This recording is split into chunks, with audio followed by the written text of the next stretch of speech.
Hello everyone, मैं हूं आस्था। Welcome करती हूं आप सभी का अपने YouTube channel government job जेन्यू notification.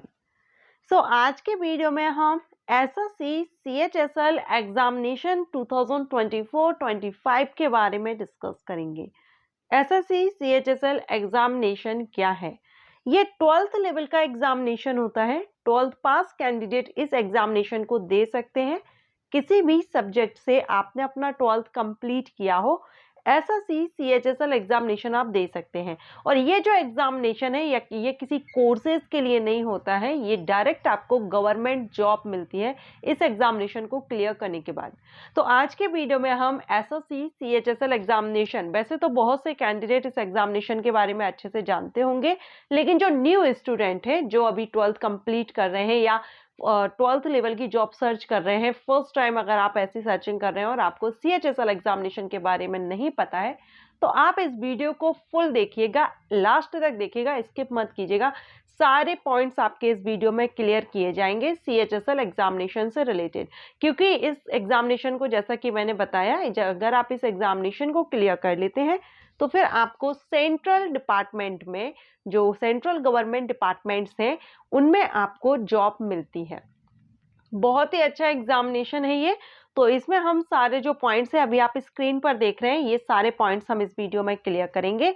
जैसे कि व्हाट इज एसएससी सीएचएसएल, क्या है, एज क्राइटेरिया हम देखेंगे, क्योंकि क्वालिफिकेशन तो मैंने यहाँ मेंशन की हुई है, 12th पास। ये 12th लेवल की ये एग्जामिनेशन है। पोस्ट कौन कौन सी होती है, मींस इस एग्जामिनेशन को क्लियर करने के बाद अगर आपका सिलेक्शन होता है तो कौन कौन सी पोस्ट है जिन पर आप सिलेक्शन ले सकते हैं। सैलरी क्या रहेगी, किस पोस्ट के लिए कितनी सैलरी है। सिलेक्शन स्टेजेस कौन कौन से हैं, कितने फेजेस होंगे आपके सिलेक्शन के, कितने स्टेजेस में आपका सिलेक्शन होगा। एंड जॉब लोकेशन क्या रहेगी, मींस भर्ती डिटेल से रिलेटेड सारे इंफॉर्मेशन आपको एसएससी सीएचएसएल एग्जामिनेशन के बारे में इस वीडियो में मैं देने वाली हूं। तो अगर आप भी अपकमिंग वैकेंसी 2024-25 की जो अपकमिंग वैकेंसी है एसएससी सीएचएसएल, इसका अगर आप वेट कर रहे हैं तो वीडियो कंटिन्यू रखिएगा, क्योंकि आप अगर नहीं जानते हैं तो मैं आपको बता दूं कि एसएससी के द्वारा जो एग्जामिनेशन कंडक्ट कराए जाते हैं, अलग अलग एग्जामिनेशन होते हैं, उनमें से एक एसएससी सीएचएसएल है। और हर साल ये एग्जामिनेशन, यानी ये जो वैकेंसी है, हर साल रिलीज की जाती है। तो आपको एसएससी एग्जामिनेशन के बारे में इंफॉर्मेशन होना बहुत जरूरी है।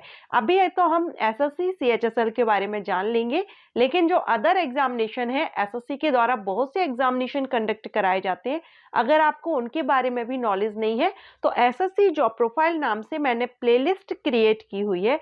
आप उस प्लेलिस्ट पर जाइए, आपको एसएससी के सारे एग्जामिनेशंस एंड इम्पोर्टेंट जो पोस्ट हैं, जो पॉपुलर पोस्ट है, उन सभी पोस्ट पर भी मैंने वीडियो अपलोड किया हुआ है।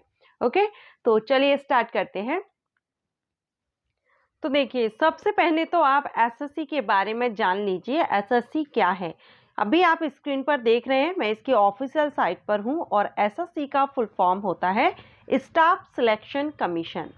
ये हमारे देश में सेंट्रल लेवल की जो भर्तियां हैं, बड़ी भर्तियों के नोटिफिकेशंस एसएससी के द्वारा रिलीज किए जाते हैं, यानी भर्ती कराई जाती है। दिल्ली पुलिस डिपार्टमेंट में भी भर्ती एसएससी के द्वारा कराई जाती है। तो सेंट्रल लेवल की जो पोस्ट हैं, डिफेंस में बहुत सी पोस्ट रहती हैं, जीडी की, सीपीओ में जो वैकेंसी है, जो पोस्ट रहती हैं वो हैं। एसएससी सीएचएसएल एग्जामिनेशन है, सीजीएल एग्जामिनेशन है, एमटीएस एग्जामिनेशन है, सिलेक्शन पोस्ट फेज एग्जामिनेशन है।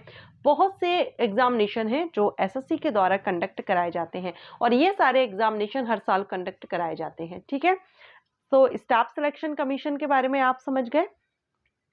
ये एक कमीशन है जो हमारे सेंट्रल लेवल पर भर्ती करती है। ठीक, अब जो सीएचएसएल है ये क्या है, तो सीएचएसएल का फुल फॉर्म होता है, जो सीएचएसएल है, सी फॉर होता है combined higher secondary level examination. So higher secondary level की जितनी भी पोस्ट है सेंट्रल डिपार्टमेंट्स में, उन सभी पोस्ट पर भर्ती के लिए यही एक एग्जामिनेशन एसएससी के द्वारा कंडक्ट कराया जाता है, जिसमें 12th लेवल की अलग अलग पोस्ट होती हैं। ओके, तो जिसका पूरा फुल नाम जो अभी हम देख रहे हैं वो है SSC CHSL, staff selection commission combined higher secondary level examination. Okay. अब 2024 में इसका नोटिफिकेशन रिलीज होने वाला है। तो अभी हम पहले डेट देख लेते हैं, उसके बाद हम सीएचएसएल एग्जामिनेशन के बारे में डिटेल में जानेंगे। तो सीएचएसएल एग्जामिनेशन का जो 2024 में जो नोटिफिकेशन रिलीज होना है, वो हम इसका जो डेट है, नोटिफिकेशन है, वो आप अभी स्क्रीन पर देख रहे हैं। कंबाइंड हायर सेकेंडरी, ये देखिए, combined higher secondary level examination 2024, और इसका जो नोटिफिकेशन है वो 2 अप्रैल 2024 को रिलीज किया जाएगा। ठीक है। एंड इसकी लास्ट डेट 1 मई 2024 रहेगी। 2 अप्रैल को इसका नोटिफिकेशन रिलीज होना है। अभी जनवरी है, फरवरी, मार्च, अप्रैल, यानी फरवरी और मार्च और अप्रैल में तो एप्लीकेशंस चलेंगे, तो आपके पास अभी टाइम है 3 से 4 महीने का। आप अच्छे से अपनी तैयारी कर सकते हैं इसके एग्जामिनेशन की। तो इसका 2 अप्रैल को नोटिस रिलीज होगा। अगर आप चाहें तो एसएससी की वेबसाइट पर अपडेट रहिएगा, या फिर आप मेरे चैनल को सब्सक्राइब कर सकते हैं। जैसे ही नोटिफिकेशन आता है, बड़ी भर्ती नोटिफिकेशन, सेंट्रल हो या स्टेट लेवल, मैं वीडियोस अपलोड करती हूँ। तो ये हुआ यहाँ पर, और इसका जो एग्जामिनेशन रहेगा वो देखिए जून या जुलाई 2024 में आपका यहाँ पर एग्जामिनेशन रहेगा। तो अभी आपके पास काफी टाइम है। अगर आपको इसके बारे में जानकारी हो जाती है, किस तरह का पैटर्न रहता है, कौन कौन से सब्जेक्ट से क्वेश्चन किए जाते हैं, तो आपको ईजी हो जाता है प्रिपेयर करना। ओके, तो यही उद्देश्य था मेरा। वैसे सीएचएसएल पर मैंने और भी वीडियोज अपलोड किए, बट वो 2020 या 21, 22 में है। अभी ये लेटेस्ट वीडियो आपको प्रोवाइड कर रही हूँ, जिससे आपको सारी डेट की कंफर्मेशन हो गई है। अब आप अपनी तैयारी कर सकते हैं। तो चलिए मैं इसके आपका सिलेक्शन प्रोसीजर, एलिजिबिलिटी क्राइटेरिया भी कवर कर लेते हैं। तो देखिए यहाँ पर हम इसके प्रीवियस नोटिफिकेशन के थ्रू हम क्लियर करेंगे, क्योंकि अभी तो इसका नोटिफिकेशन नहीं आया है। 2 अप्रैल 2024 को रिलीज होगा। तो हम प्रीवियस नोटिफिकेशन के थ्रू आपको सारी एलिजिबिलिटी कंडीशन, सिलेक्शन प्रोसीजर, सारा सब कुछ क्लियर करेंगे। तो यहाँ पर ये जो पोस्ट है, सबसे पहले कि सीएचएसएल के द्वारा जिन पोस्ट पर भर्ती की जाती है सेंट्रल गवर्नमेंट डिपार्टमेंट्स में, वो है ग्रुप सी की पोस्ट होती है एक तो, जिसमें कि लॉ डिवीजन क्लर्क, जिसको junior secretariat assistant, and data entry operator in various ministries, department and offices में, जो कि गवर्नमेंट ऑफ इंडिया के होते हैं। ठीक है। तो सेंट्रल गवर्नमेंट के अलग अलग डिपार्टमेंट्स में, मिनिस्ट्रीज में law division clerk, junior secretariat assistant भी हम कह सकते हैं, और डाटा एंट्री ऑपरेटर, ये पोस्ट हैं जिन पर भर्ती की जाती है। अब इसमें आपका पे स्केल, तो लॉ डिवीजन क्लर्क के लिए पे स्केल आप देख रहे हैं। लॉ डिवीजन क्लर्क या जूनियर सेक्रेटेरिएट असिस्टेंट, इनके लिए जो सैलरी है वो लेवल 2 से है। 19,900 से 63,200 यहाँ पर सैलरी आपकी इनिशियल सैलरी रहती है। साथ में जो अलाउंसेस वगैरह हैं वो आपके इंक्लूड रहते हैं। इसके बाद हम बात करेंगे इसमें सेकंड जो पोस्ट है वो है डाटा एंट्री ऑपरेटर की। अब डाटा एंट्री ऑपरेटर, इसमें 2 तरह की पोस्ट होती है डाटा एंट्री ऑपरेटर की। एक data entry operator grade A की रहती है, जिसमें आपको लेवल 4 से सैलरी 25,500 से 81,100। डाटा एंट्री ऑपरेटर लेवल 4 और लेवल 5, दो लेवल पर सैलरी आपको यहाँ मिलती है। ये डिपार्टमेंट पर डिपेंड करता है। ठीक है। तो 25,500 स्टार्टिंग रहेगी, एंड 29,200 से भी स्टार्टिंग रहेगी। अलग अलग डिपार्टमेंट्स के हिसाब से रहेगा। ये हम प्रीवियस देख रहे हैं, तो यहाँ पर वैकेंसी भी आप देख रहे हैं, 1600 वैकेंसीज आई हुई थी लास्ट ईयर। इसके बाद हम यहाँ पर एज क्राइटेरिया देखेंगे। तो देखिए, जब इसका नोटिफिकेशन रिलीज होता है तो एज क्राइटेरिया कब से काउंट की जाएगी। यहाँ पर जो 2023 का है, आप यहाँ देख रहे हैं 1 अगस्त से इसका जो नोटिस है वो मई में रिलीज हुआ था, और अगस्त से आपका एज काउंट की गई थी। तो यहाँ भी अप्रैल में आपका नोटिफिकेशन आएगा 2024 में, जिसकी एज यहाँ पर 1 अगस्त 2024 से काउंट की जाएगी। ठीक है। अब एज यहाँ पर आपकी 18 से 27 साल होनी चाहिए।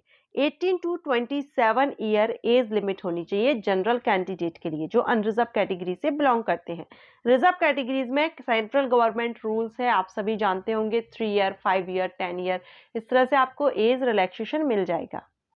यहाँ पर आप चार्ट भी देख सकते हैं, कैटेगरी के हिसाब से आपको एज रिलैक्सेशन मिल जाता है। पीडब्ल्यूडी कैंडिडेट भी इस एग्जामिनेशन को दे सकते हैं। देखिए, क्वालिफिकेशन की बात करें तो मैंने आपको बताया कि यहाँ पर आपका 12th पास कैंडिडेट एलिजिबल होते हैं। ठीक है। अब यहाँ पर कुछ डिपार्टमेंट ऐसे हैं जहाँ पर, जैसे कि data entry operator grade A की जो पोस्ट है, जो कि आपकी office of controller and auditor general of India यानी C&AG में अगर आपकी डाटा एंट्री की पोस्ट मिलती है आपको, तो और मिनिस्ट्री ऑफ कंज्यूमर अफेयर्स में and food and public distribution या मिनिस्ट्री ऑफ कल्चर में, इनमें अगर आपको डाटा एंट्री की जॉब मिलती है, मींस अगर आप इनके लिए सोच के चल रहे हैं, तो फिर आपका जो 12th है वो साइंस स्ट्रीम से पास आउट होना चाहिए, जिसमें कि आपका मैथमेटिक्स एज अ सब्जेक्ट होना चाहिए।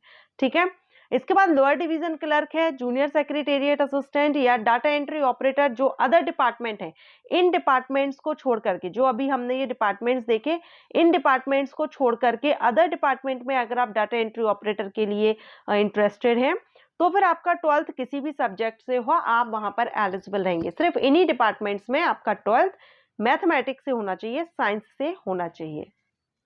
फीस भी इसमें आपको 100 रुपीज एप्लीकेशन फीस लगती है अनरिजर्व्ड मेल कैंडिडेट के लिए। फीमेल कैंडिडेट किसी भी कैटेगरी से बिलोंग करती हो, SC ST candidate, PWD candidate, ex serviceman candidate, इनके लिए फीस माफ है, कोई भी फीस पे नहीं करनी होती है। एग्जामिनेशन सेंटर आपको ऑल इंडिया में मिल जाते हैं, आपको आपके स्टेट में एग्जामिनेशन सेंटर मिल जाएगा। ठीक है, सिलेक्शन प्रोसीजर आप देख रहे हैं, यहाँ पर 2 टियर होते हैं, टियर 1, टियर 2। टियर 1 कंपलसरी है सभी के लिए, जो भी SOC CHSL एग्जामिनेशन देगा उसके लिए टियर 1 एग्जामिनेशन देना ही होगा। ठीक है, चाहे आप LDC के लिए हो, चाहे आप डाटा एंट्री ऑपरेटर के लिए हो, किसी भी डिपार्टमेंट में हो, सभी के लिए टियर 1 एग्जामिनेशन क्लियर करना होगा। इसके बाद टियर 2 जो रहता है, ये डिवाइड कर दिया जाता है आपकी पोस्ट एंड डिपार्टमेंट के अनुसार, जिसको अभी हम देखेंगे। पहले हम यहाँ पर टियर 1 का देख लेते हैं। ठीक है, ये टियर 1 में आप देख रहे हैं, टियर 1 जो आपका रहेगा, ये इसमें आपका इंग्लिश लैंग्वेज, जिसमें कि बेसिक नॉलेज रहती है, जनरल इंटेलिजेंस, क्वांटिटेटिव एप्टीट्यूड और जनरल अवेयरनेस, सभी से 25 क्वेश्चंस हैं, 50 मार्क्स के रहते हैं। 1 क्वेश्चन 2 मार्क का रहेगा, 60 मिनट की टाइमिंग दी जाती है, और जो PWD कैंडिडेट है उनको एक्स्ट्रा टाइम मिल जाता है। तो ये आपका टियर 1 एग्जामिनेशन है, MCQs टाइप्स रहता है, जो कि आप हिंदी और इंग्लिश जो भी आपका मीडियम है उसमें आप एग्जाम दे सकते हैं, और इसमें नेगेटिव मार्किंग भी रहती है, 0.50 मार्क माइनस किया जाता है रॉन्ग आंसर होने पर।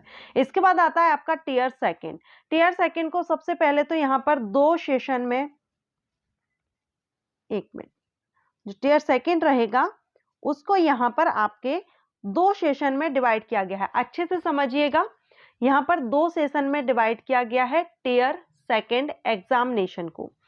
ठीक है, अब जो टियर 1 होगा, फर्स्ट सेशन और सेकंड सेशन, अब ये जो फर्स्ट सेशन है इसको इन्होंने यहाँ पर 3 सेक्शन में डिवाइड किया है। ओके, जिसमें कि आपका सेक्शन 1 होगा, जिसमें मैथमेटिकल एबिलिटी और रीजनिंग एंड जनरल इंटेलिजेंस से 30 क्वेश्चन आएंगे, 60 मार्क्स के, 1 घंटे की टाइमिंग। हर एक सेशन को आपको अलग टाइमिंग दिया जाता है, जैसे कि 1 घंटे का टाइमिंग है, 1 घंटा जैसे ही कंप्लीट होगा तो आपका ये वाला जो सेशन है वो क्लोज हो जाएगा और सेकंड सेशन आपका ओपन हो जाएगा। ठीक है, सेक्शन जो दिया गया है सेकंड सेक्शन वो आपका ओपन हो जाएगा, फर्स्ट क्लोज हो जाएगा।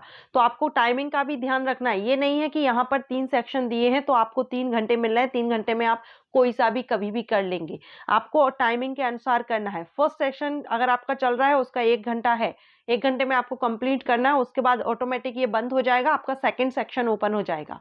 ओके, सेकंड सेक्शन में आपका English language compression and general awareness, English से 40 रहेंगे और जनरल अवेयरनेस से 20, टोटल 60 क्वेश्चन 180 मार्क्स का। इसमें भी आपको 1 आवर एंड 20 मिनट की टाइमिंग इसमें आपको दी जाएगी, इसमें 20 मिनट एक्स्ट्रा आपको टाइमिंग दी जाएगी।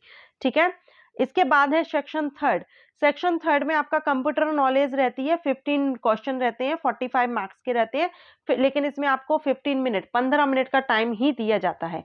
तो आपको क्लियर हो गया कि आपका जो सेशन 1 है वो 3 सेक्शन में डिवाइड है, और ये जो सेक्शन की टाइमिंग है आपको उसी टाइमिंग में कंप्लीट करना है।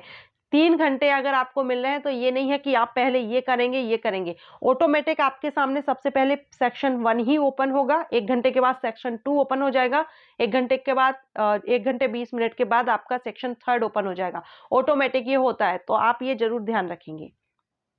इसके बाद आपका सेशन 2 आता है। सेशन 2 में आपका सेक्शन 3 है, जिसमें कि आपका स्किल टेस्ट और टाइपिंग टेस्ट होता है। ठीक है। अब ये जो स्किल टेस्ट है ये डाटा एंट्री ऑपरेटर के लिए है, जो डिपार्टमेंट्स एंड मिनिस्ट्रीज हैं, जो हमने ऊपर डिपार्टमेंट देखे थे, उन डिपार्टमेंट को छोड़ करके जितने भी डिपार्टमेंट होंगे उन सभी के लिए है ये। उसके बाद बाकी के जो डिपार्टमेंट है जो 8.1 पैरा में है उनके लिए यहाँ पर है। तो ये आपके डिपार्टमेंट के हिसाब से, वो आपका जब नोटिस आएगा ना तब आप उस नोटिस में उस पैरा में चेक करेंगे किस डिपार्टमेंट के लिए है। तो जब ये नोटिस आएगा तब हम इसमें देख लेंगे। इसके अलावा लोअर डिवीजन क्लर्क का भी रहता है, तो इसमें आपको 15 मिनट की टाइमिंग रहती है, एलडीसी पोस्ट के लिए, जेएसए पोस्ट के लिए, किसी भी डिपार्टमेंट में हो। तो ये यहाँ पर सिलेक्शन प्रोसीजर हो गया। एग्जामिनेशन सेंटर जो बेसिक से नॉलेज आपको मुझे देनी थी, जिससे कि आप अपने एसएससी सीएचएसएल एग्जामिनेशन की तैयारी आप कर सके, आपको क्या क्वेश्चन रहेंगे।